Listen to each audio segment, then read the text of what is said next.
All right, awesome. So, hi, Barb. How are you? Good. How are you? I'm great. Well, we can hear you great now. Okay, so, so tell us about this magical place, and introduce you. I want to hear all about it. So my name's Barb Iverson. A part of a family farm. I farm with some brothers and nieces and nephews, but we're known for Wooden Shoe Tulip Farm. And what that is every spring for the last 36 years, we've had a tulip festival out here in Oregon. 36 years. Wow. 36 years. Yeah, I started when I was like 2 because I was one of the founders. Oh my yeah, right. God. But you can get a taste behind us of a little bit of how pretty it is. We're a little bit late. We've had a warm spring, and we had some warm weather and a lot of wind yesterday, and it just sucked all the moisture out of the petals. So we really saw a dramatic change yesterday, but there's still a lot of beauty that we want to show you as we go around the field. Well, great. Well, thank you for doing this. Excuse me. I know this was really kind of short notice, but I know when I was talking with Emily, who I believe is your camera person. Yes. Hi, Emily. And my daughter. Hi. Yeah. That we didn't want to wait till next week because we were afraid the tulips would be a lot of them would be gone. So yes. Thank you for doing this. So all right. Yep. Okay, awesome. So so how many acres is the farm, and how much do you have in tulips? And so we farm about 1,200 acres. A lot of grass seed, vetch seed, squash, hazelnuts, wine grapes, table grapes, hemp. We grow hemp as well, and we extract hemp on the farm with CO2 extraction. And then 40 acres of tulips. We're known for the Tulip Fest. We usually get about 150,000 people through here in the spring. Are you serious? Yeah, it's insane. We figure we've had over 3 million people walk across our farm, or walk through our farm, enjoying the beauty, creating memories. But of course, this year was just a little bit different because we had to cancel. Right. And that was pretty devastating for us. Yeah, I can't imagine. Yeah. I know that, and before we get moving around too much, you guys have been doing sort of an initiative with tulips, and do you mind sharing that? Because, I feel like everybody has found a way to either give back or to, sort of come up with a creative way to reach their community. And I'd love to hear about this program you've done. Well, when we realized, we were 3 days from opening our festival, and we were ahead of schedule. Everything was set. We had the tents up, all of that kind of stuff. And then the 17th, I think they closed the restaurants, and it was just, okay, what are we going to be allowed to do? And we weren't quite sure. And fortunately, in Oregon, we were able to leave our farm stand open. So for cut flowers, potted tulips, wine, we have wine here. So we were able, and Red Barn hemp products. We were able to stay open for that. But we realized that we wouldn't have the volume of people because the festival was closed. And we closed the field because all we could expect is on a beautiful day like this, we'd have 10,000 cars show up, and we couldn't handle the people. So we opted to close the field. But what we had when this happened is we had about 9,000 pots set aside that we usually sell to the people that come out during our festival.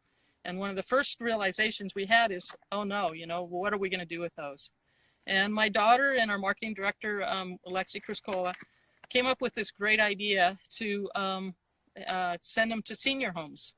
And part of it was like, well, how can we afford to do that? We can't do it as a donation because we're going to struggle, making payroll and paying bills this year. Of course. And so they said, well, we just do anonymous donations. And there was a greenhouse in West Virginia that they had actually pulled it off. And so we talked to them, figured out how to do it, and we launched it. We thought, we'll sell a couple of hundred pots. We sold close to 3,000 of those pots. Oh my God. Phenomenal. We had to pivot partway through the season and switch over to cut flowers because we ran out of the pots. It was just great. And today's the last day. We close it tonight because we're just about out of flowers. But the joy that it's brought to these seniors, they're in lockdown basically. They can't. Right. In some cases, they can't leave their room. And the joy, the pictures, every day. My daughter's favorite thing is to get the mail because there's usually a stack of thank you notes from people. Oh, You know, thank you so much. We haven't been forgotten. It's just heartwarming. So, you know, that for as bad as this was, it's great to bring joy to other people like that. oh, absolutely. So how did you distribute them? I mean, how did they, maybe I missed that. I'm not Well, sure. what we did is, so people would make an anonymous donation through our website, or they'd call us, or even come in, and we'd start calling around to senior homes, and we'd ask, okay, how many residents do you have? Because we weren't going to deliver to individual people, we were going Right. to deliver to everybody in the home. And so if they had 40 people, 80 people, 150 people, that's how many pots we took. We took one for every resident that was there. And so it would go in every room. And that was our goal right off the bat, was we didn't want to do individual deliveries, but to Yeah. distribute to the whole place. Wow, that's incredible. And what a great thought, and amazing, amazing, amazing. And yeah, it's so inspiring. I mean, it's just a great way to approach the problem and how to sort of at least recoup some of that capital that you invested in that. And that's just amazing. Everyone keeps saying about how much they love you guys, and they're missing the festival, and they appreciate you. So there's a lot of comments coming through. All right, so let's see this amazing place. So it usually, we're at a little bit at the tail end. This is our mix right here. A lot of people just really enjoy it. It's kind of, we call it all our mistakes, and we throw them together if we have a mix in the field. But it's just gorgeous. We've got over here, we've got a windmill. So our windmill's on skids. We move it from field to field every year, depending where we plant, because we're on a 5-year rotation with our tulip field. So the tulips are dug every June, late May and June, and then we replant them in October. And it's they're all planted in a net with a 2-row planter, and then it's easier for us to dig them and take care of them. And then, any idea how many tulips are in the field? There is always somebody that asks that question. I don't. Millions. Okay, that's fair. Yeah. Here, it's 40 acres, and goes clear over the barn on this side, trees, and then there's another field yet over by the hazelnuts. So we'll head over that way too, because there's some light ones over there that are beautiful. But in the beds over here.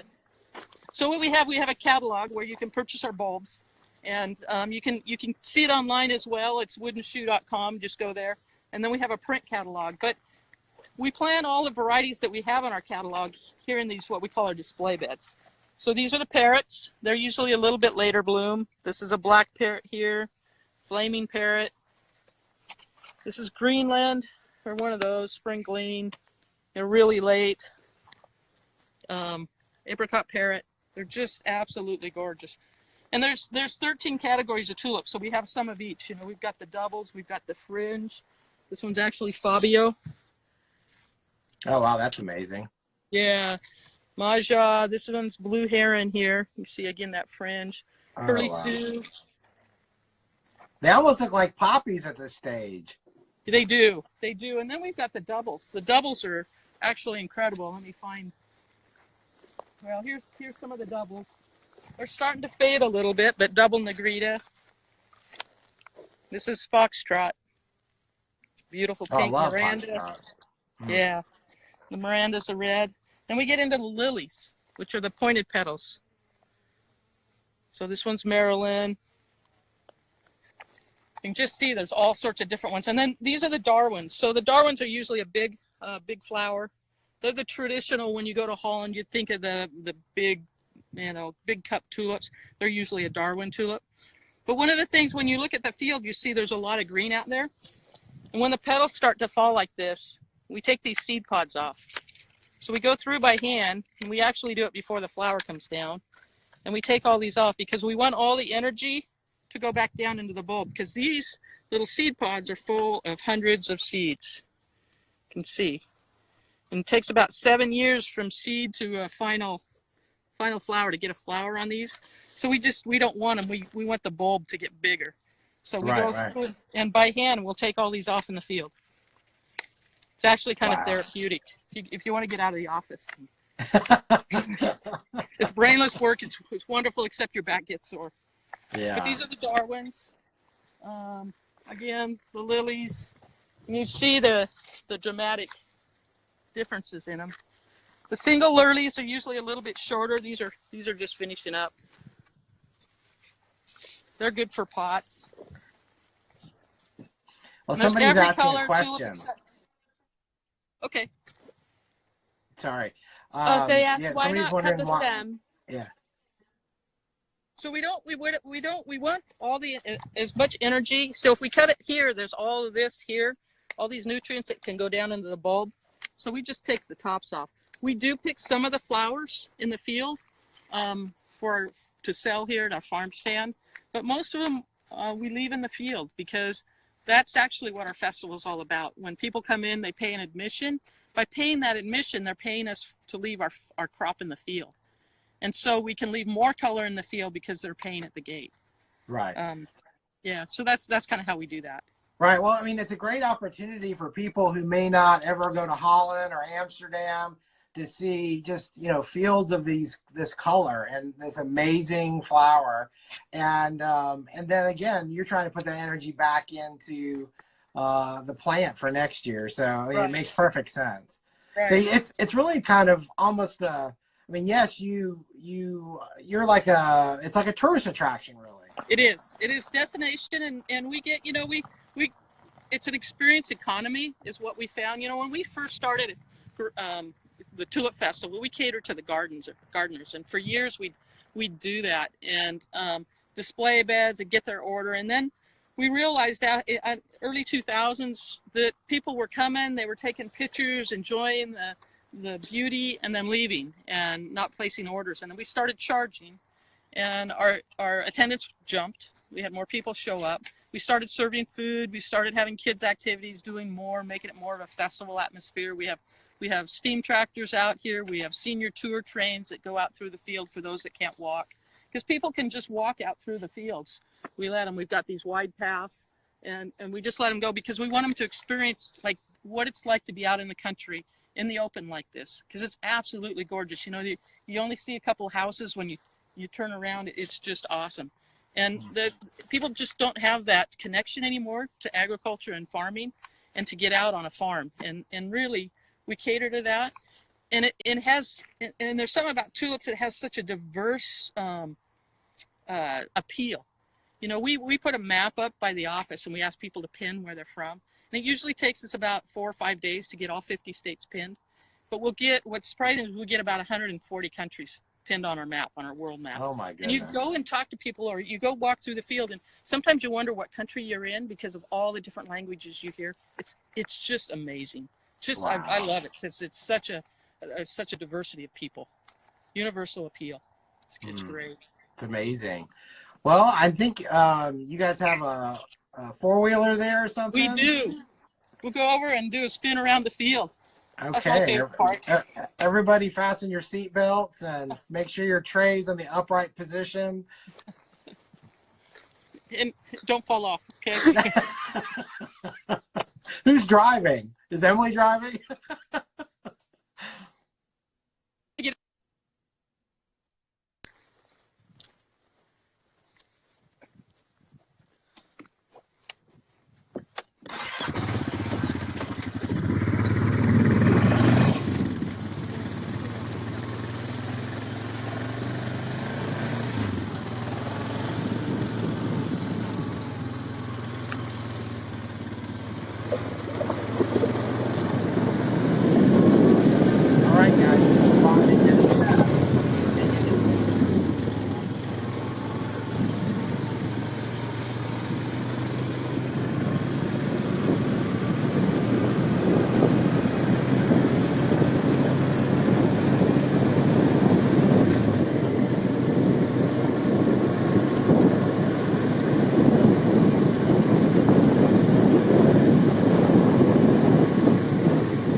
For anybody that's listening that has been there to this festival, I'd love to know what your favorite part of the festival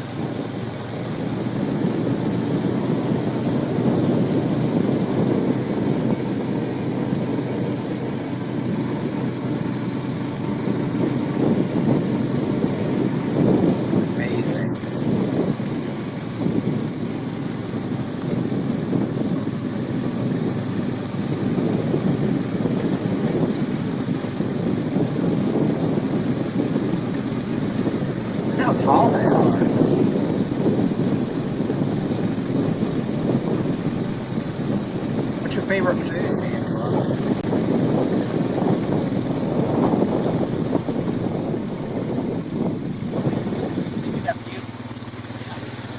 Wow. Hey, Emily, can you hear me? Wait, stop. This is good. Hey. So I see someone's asking a question about how big the fields are, and they said they grow 40 acres. 40 acres of tulips. Amazing. What kind of trees are those? 40 acres, and these are filbert trees or hazelnuts, as they're better known now. And Oregon's the top producer in the country of hazelnuts, and Turkey is where they're also grown. But we have thousands of acres now of hazelnuts, and it's a round nut. It's really good. But the orchards are absolutely gorgeous. It's one of my favorite places on the farm. Is in it on a hot summer day. You come into the hazelnut orchard. It's absolutely gorgeous. I can't imagine. Somebody was asking what do you do for weed control? Because I mean, of course now the foliage is all big and up, so maybe you don't see it, but I'm curious. We have, so this year I'm almost embarrassed, as one of our we didn't get a very good weed control on our field this year. Normally we do a pre-merge. We usually do that in January, but we had such a weed cover because we planted earlier. We were afraid we were going to have a wet fall, which we did. So we planted the tulips early, and we had just this tremendous weed growth because we had a wet September. And so when we went to spray in January, we didn't get a good penetration of the pre-merge. And so we have some volunteer weeds out there, some shepherd's purse. But on the other side, we have vetch. We grow hairy vetch. It's a cover crop. But we sell the seed here, and that's what we grow it for. But we have a lot of volunteers in the other field, and the vetch is almost taller than the tulips in areas. So it's kind of embarrassing as a farmer to have a field quite that dirty. Well, it is what it is. This year, nothing's going by the book this year, so it's all not at all. What a beautiful place, though. It's amazing. Yeah. It's absolutely gorgeous, and the sunrises are incredible. We're pet friendly. We work with a lot of nonprofits, usually from Easter seals and March of Dimes for cut flowers to, on site we'll have Kiwanis or the local FFA chapter help us with parking so we can give back to the community. We do a lot of work that way. So this, the trickle down effect this year is just, it's heartbreaking because there's so many, it affects everything from our vendors to our food vendors to our tent guy, his events are canceled all summer long, so he's letting his crew go. So that trickle down effect that's been heartbreaking. Yeah, I know where you are, but I don't think I asked you, or I don't know if everyone knows where you're located. We're located in Oregon, so we're about halfway between Portland and Salem, and it's just absolutely beautiful. The Willamette Valley is just very fertile. You can grow 240 different crops here. On our farm we've grown over 100 different crops, from potatoes and azaleas to zucchini and you name it, we've grown it. Wow, that's amazing. So do you have certain varieties of tulips that you're growing that are taller than others, or are they? We do. So the Temple series, which is right out here. We'll walk to it. Sorry, Emily. No worries.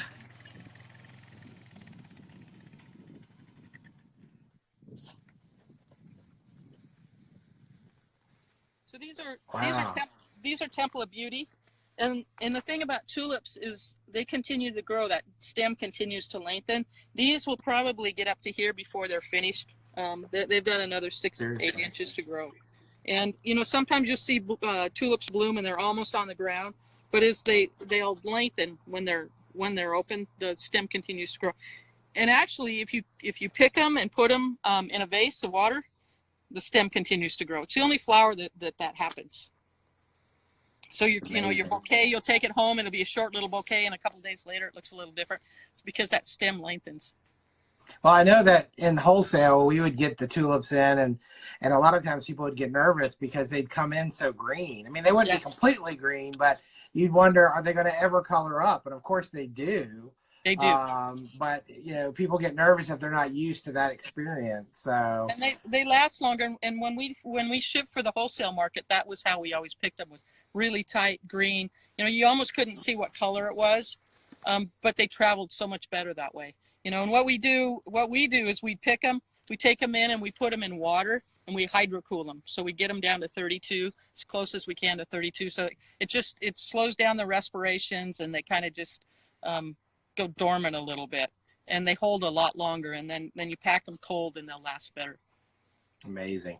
So these tulips that we're looking at here, I know you said that you dig them and then you save them, and then you replant them because that's pretty much you're Right. creating this tourist experience for people to come and have a little taste of Holland right there and on the West Coast, which is amazing. So do you sell like all the varieties you have there? Can people buy, like if that variety there, can people buy those varieties? I know you distribute some of the bulbs. I mean, Yeah, if they go online, because of course they're in the ground right now, but if you go sure. online to our website, and then we ship them in the fall. So we usually ship them late September, early October, is when we ship the bulbs out.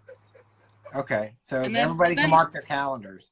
yeah, and that bulb it's a living thing. So right now, if you dig one of these up, there's almost nothing there. So as the plant dries down in May, all the energy goes back down into the bulb. So that's when you get the size of your bulb. So we'll dig them in June, and then we take them in and separate all the bulbs and put them on air, where we store them because we want that fresh air on them. And then if you cut the bulb in half in August, that whole flower is already formed. Really? So it's ready to go.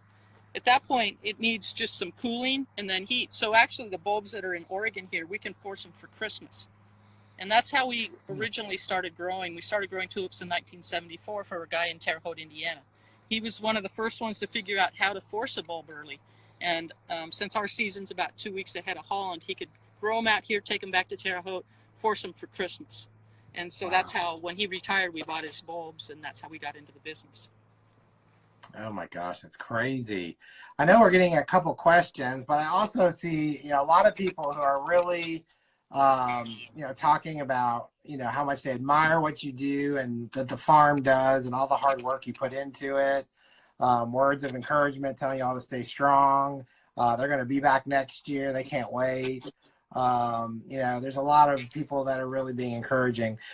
There's a question here about when is your peak bloom? Because I think we're already past that, aren't we? We're past peak bloom. I came down here because we have a lot of the single lates. So these are single late tulips. So that's why they're still look fairly fresh.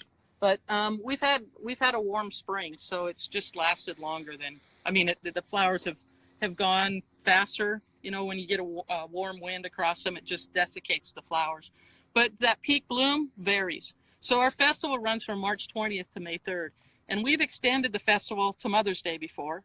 And we've opened a week early in March before because we've had such an early bloom. So really until February, early March, we don't know if we're going to have an early season or a late season. It just depends on the winter we have. If it's a mild winter and if it warms up in February, then we're going to have an early season because that flower's had all the cooling it needs. It just needs some warmth, and away it goes.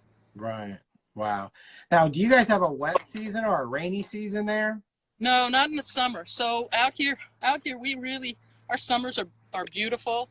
We get 80 degrees, maybe low 90s. If we're in the hundreds, that's unusual. We don't have the humidity. And then it doesn't really start to rain usually until October. And then we'll rain most of the winter. February is usually our longest month, even though it's the shortest month, because by then we're tired of the rain and the darkness. Right. And then this time of year, we never know. We can have hail and snow this time of year, but it's not. We don't get a lot of accumulated snow here. We might get a trace, but to get any accumulation, we don't. And this time of year, we might get some hail, things like that. But springs like this just can't be beat. 75, yeah. But we'll have a little bit of rain tomorrow, but it's just we actually need some rain. But right. It's just when we have springs like this, this is why Oregon's so special. Is when we have days like this. Yeah, I'm jealous. Yeah, just we won't go there. Anyway, Okay. someone's asking a question about, and I think it's interesting. When you cut a tulip, maybe at that early stage for yourself, how long does that last for you in a vase? It depends. It depends. If it's in that tight bud when you get it, it's going to last longer. If you put it somewhere cool in the house versus, on top of it used to be top of the TV, but someplace where it's extremely warm, it won't last as long. The other thing is clean water. So, if that's clean water in that vase and change that water out, it'll last longer because that bacteria will start to build up a little bit. And the other thing that tulips do is sometimes they'll run out of water and they'll completely wilt. Right. Just cut the ends, add more water to them, and the next morning they'll be back up. They won't last as long, but they'll come back. It's pretty amazing how resilient they are. Yeah, but do you think they usually last when you're cutting them from the field, like 10 days, 2 weeks? Yeah, we can store them when we store them at 32. We can get a couple weeks in storage with them, and then when they come to the homeowner, and if they've only been in the store for a day or two, or if they're fresh that morning, of course, and you take them home and get them in clean water right away, you'll get a week out of them. It's just they do last. They do. Yeah, you get about a week out of them. Yeah. The other thing is, you don't want to mix them with daffodils. I mean, you can, but the daffodils, when you pick daffodils, you get that sap that comes out of the bottom. Right. So you need to leave the daffodils in another vase for the night, and tulips in one and daffs in the other, and then the next morning you can mix them, just clean water again, because that sap, what that does is it stops it plugs the tulip. Yeah, I it plugs get it from pulling up the water. Yeah, that sap is nasty. You have it is. have to kind of be careful of that. Yeah. I know that of course, I have we have a question about chilling tulips because here in the South we have a hard time. They just don't ever get enough cold hours. Right. So you guys just plant them. You said when do you plant them? September? We like September and October. Okay, and then they just in the ground all winter, and it's enough. That's enough. But so in the South, what you do is you get them in, and then what you need to do is you need to chill them 13 to 15 weeks, 48 degrees. You can put them in your fridge. The thing you have to watch is you don't want to put them in with the apples, something that produces the ethylene, because that will abort the flower. They're real sensitive that way. So any ethylene at all, don't throw them in with bananas, stuff like that. That ethylene will kill the flower. And then what you'll get is something like this. So this is an aborted flower right here. See, at some stage, that bulb died or that flower died. And depending on if that's a black nub, you kind of have an idea of when that happened, at what stage. This happened probably once it came out here. Something happened right September, October, when it looks like that. Right. Well, I know too that, one of the things we've noticed here in the South is tulips that seem to be blooming really short. That normally have an average stem length are blooming like at 4 and 6 inches as opposed to 8 to 12 inches, or even longer. And they say it's because of chill hours, but I don't know. And it probably is. And the other thing is varieties like this probably don't do as well down there because it needs more cold, more chilling, the single lates, where the single earlies need a little bit less chilling. And so those would be, easier to grow in the South, and they're generally shorter varieties. Sure. Do you have, someone's asking a question about deer. Do you have a lot of animal pressure? I've lived on the farm my entire life. I've never seen a deer on the farm. It's odd. There's deer around us, but not, we don't have a real big deer problem out here. They stay up in the mountains. Wow. So we're very fortunate that way. So now all that yellow behind you that you see off in the distance, that's where we just came from? Yes. So the windmill's way over there. When we're here, I wanted to show you one more thing, and it's this. Yeah. It's these are virus tulips. Oh wow. So they also call them Rembrandt. They're very vibrant, very beautiful, but they have a virus. And the aphid is a vector. It'll infect. It'll style it in there, and then go to a healthy one and give the virus to another one. Actually, it's not quite a pandemic, but there's a lot of them in here. But we usually pull those, rug those, but it's based off the first economic bubble that ever happened was Tulip Mania, and it had to do with virus tulips. And what they did is they played the futures on these. So on a piece of paper, they were exchanging them because they thought they were new varieties. And when they figured out it was a virus tulip, the market collapsed. So people were wagering like their houses and horses and all that kind of stuff. And when that market collapsed, then, you know, they were all upset. But it was the first documented economic bubble. So, and then, of course, Rembrandt, he painted a lot of those tulips. And that's why they call them Rembrandt tulips. Well, they're so beautiful. It's a shame, you know, that they end up being discarded sometimes because you don't want that disease to spread. Right. But they're amazing. Is that a big problem that you have there, or is it? It is just on the later varieties because usually it gets a little bit warmer like this, and then the aphid are a little more active this time of year. So the early ones, you hardly ever see any virus on the early ones, but the later ones you do. Sure. So I have a question for Emily. Okay. Go ahead. So Emily, are you going to follow in your mom's footsteps here? I have to do 2 years off of the farm and graduate college first, but that's my plan. Oh, that's cool. That's really great. Is the 2 years, is that your wish or mom's requirement? It's a family requirement that was set up. So all of my cousins also went through it, and we have to get off the farm and go bring something back before we can be even be a co-owner.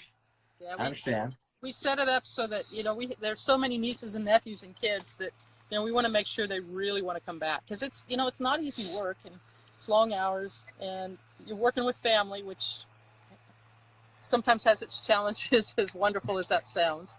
So we've just set it up that, you know, you have to get a degree. We don't care what your degree is in, diesel mechanics or ag or business, whatever. But then you have to go work somewhere else because we want you to be an employee and know what it's like to work for somebody else and no sense of entitlement. And then, you know, then come back and make sure you like it too. You know, right. It may sound good when you're young, but when reality hits it, it might not be what you want. Well, plus when they develop those skills or they get that insight working somewhere else, it probably makes your business stronger too. It does. It really does. It helps us a lot. Well, that's amazing. Well, I don't want to cut this short. Is there something else you want to show us, or are we seeing everything? Well, let's go over. We're going to run over to the other field. So okay, great. We'll run through this one, and then you can see some of the other field. Okay.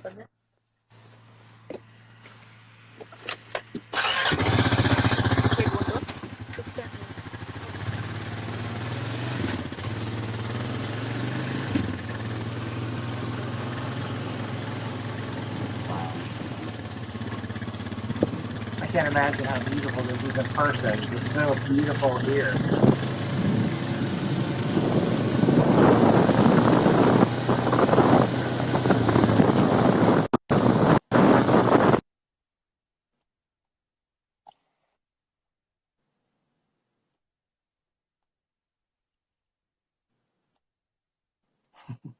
Well, I'm glad.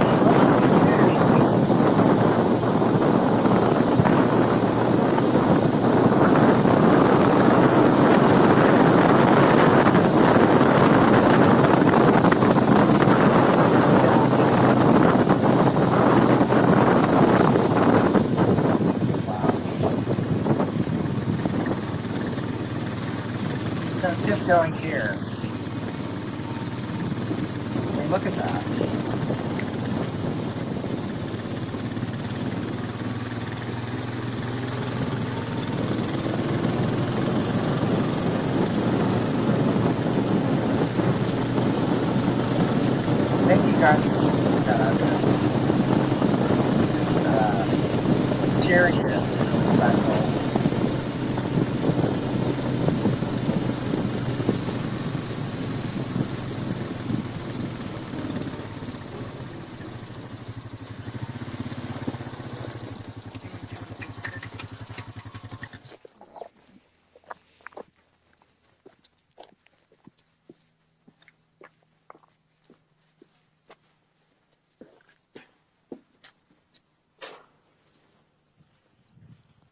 Oh my goodness.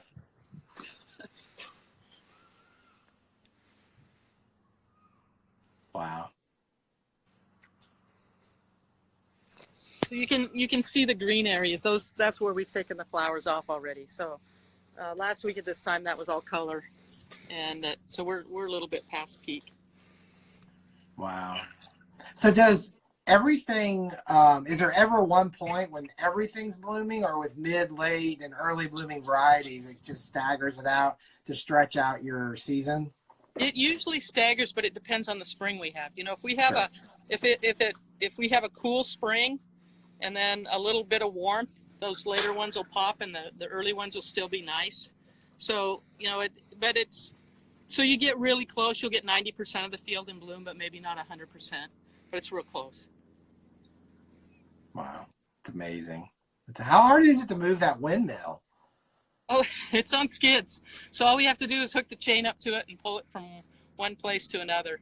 Oh, So okay. we used to have an old farmstead, and there was an old barn, and the photographers would come out and take a picture of this old barn. And we took the barn down to put up our shed. We hated to, but it didn't make sense to keep the barn. So the photographers were a little upset. So we thought, oh, you know, maybe we should do a windmill. And so we did that just so the photographers would have something to shoot if Mountain Hood wasn't out. Right. Is it, well, can you see Mount Hood today, or is it too bright? Oh, yeah, but we're going to go to a different location to see it. It's behind some trees right here. Okay. And it's absolutely stunning, especially in the mornings. The sunrises are... Oh, I can't imagine. Oh. Maybe stop by the pink tractor first? Yeah. Oh, yeah. I heard about this. Does the windmill work? No. No. Okay.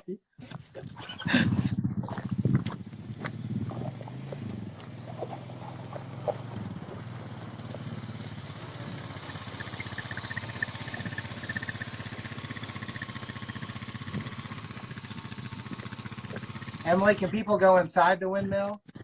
They cannot. It is just hollow on the inside. Oh, okay.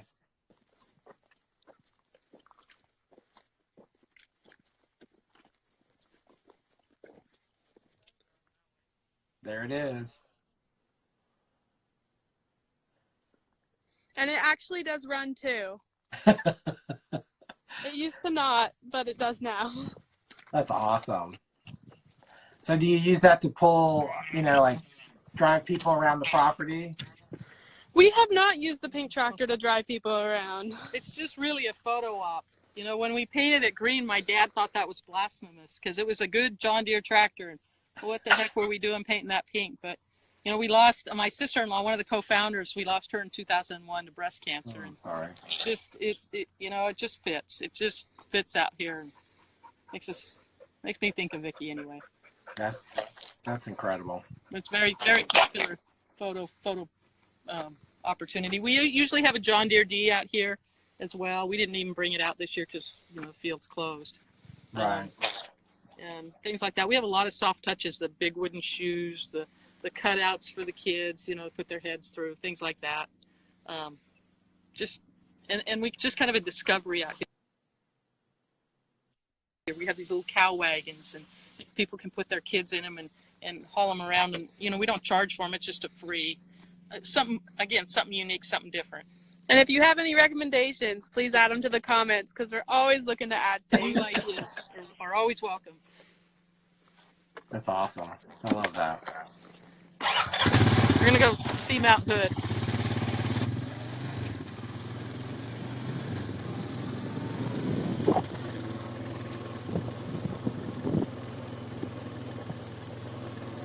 It's just amazing how big this is.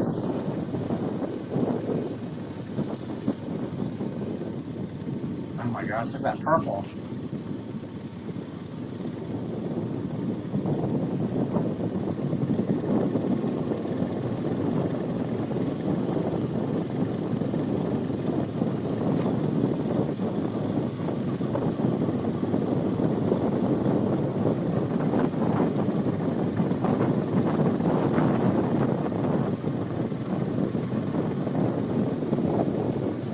So the question about acres, I think she said they have 1,200 acres, and they grow 40 acres of tulips.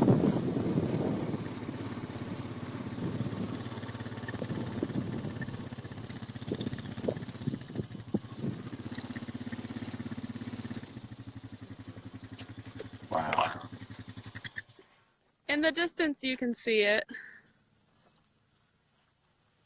Oh my goodness, you can see it really well.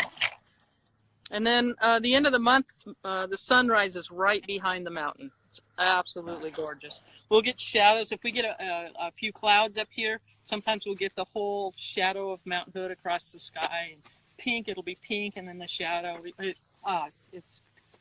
That's my favorite time out here, and it's in the morning. And you get the birds sitting on the flowers and get lots of pictures that way. It's absolutely stunning. Wow. I mean, that's just like therapy, just right there. It is.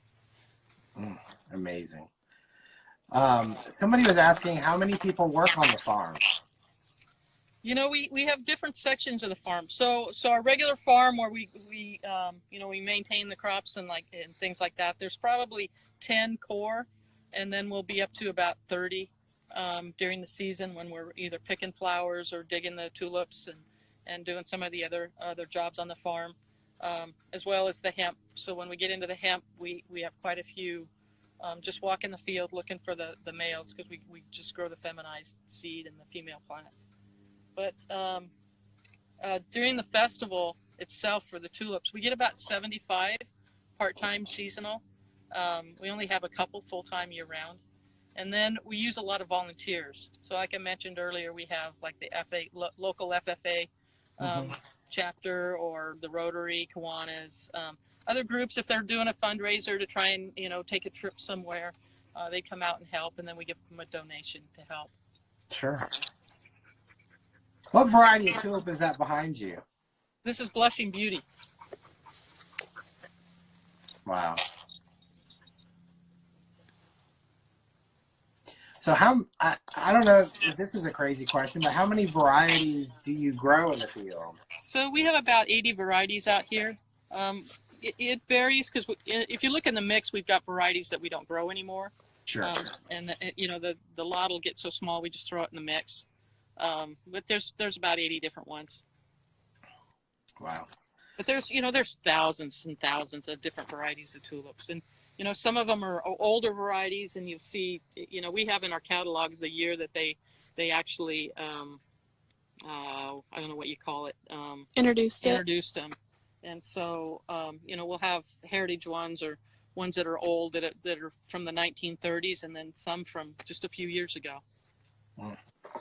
Well, Barb, thank you so much for this time. Emily, you've done a great job holding the camera. Thank you. And so someone's asking one more question, like, what is your favorite tulip? It depends. Early in the season, each year it's a little bit different, and even during the season it's different. I like Princess Irene and some of the oranges, but then I'll come across a red or a white that's just stunning. We have City of Vancouver that's really pretty. This Blushing Beauty is gorgeous. Keith Nellis is a red with a yellow trim that I like. So it varies. Do you guys grow ad rem? Yes, we do. We have ad rem. We probably topped it already. So that's a good one, because it's a big, healthy foliage on that one. We used to grow that one in our greenhouse. That's one of my favorite oranges. Yeah. A lot of times it's like we would even see it where it would throw an extra bud. Yeah, I believe it. Yeah. Amazing. Well, thank you guys so much. You're welcome. Maybe next year we'll be able to come to the festival in person, and that would be a real treat. And we're going to keep following you guys, and we just thank you for your time. And we're so sorry you've had to go through this, but I really appreciate the fact that you guys have found a way to move your tulip pots and some flowers and to help your community, and it means a lot.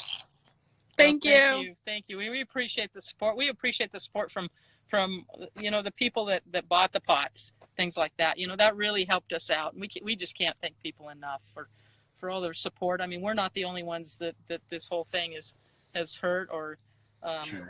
and it's just, for those that can, it's just been amazing. We really appreciate it. And thank you for reaching out to us and asking to do this. Absolutely. It's been my pleasure, and I feel honored. So thank you guys, everybody. Thank you for joining us, and stay tuned. We're going to be doing a lot more lives next week, so we're really excited about it. Everybody have a good weekend.